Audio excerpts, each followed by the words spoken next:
nagdagdag na tayo ng mga 911 operators sapagkat ang lagi kong pinagmamayabang na sasagutin namin kayo sa loob ng 3 ring ay medyo humahaba na dahil napipilahan na tayo dahil marami na ang tumatawag. So hopefully, with the addition of another 10 operators, magagawa natin ang mga 3 to 5 rings may sasagot sa inyo.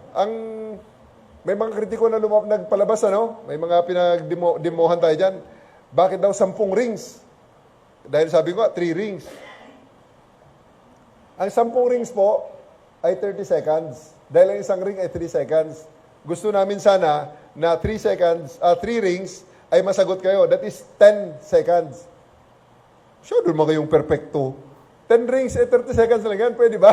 Bigyan mo naman kami ng kalahating minuto. Huwag naman masyadong banat agad dahil ang 10 rings talaga, 3 seconds each, ay 30 seconds. Okay, sorry na po. Late kami ng 30 seconds. Ay, hindi pala, 20 seconds kaming late. Kasi ang 10 seconds, amin yun eh. So, na-late kami ng 20 seconds. Pasensya na po. Sa susunod po, gawin namin talagang 10 seconds. So, ngayon, may dagdag tayo na another 10 operators. So, we can stick with maybe 3 to 5 rings. Ang 5 rings, 15 seconds ha. So, ayaw namin kayo maghintay. Kaya segundo ang pinag-uusapan namin sa pagsagot sa telepono.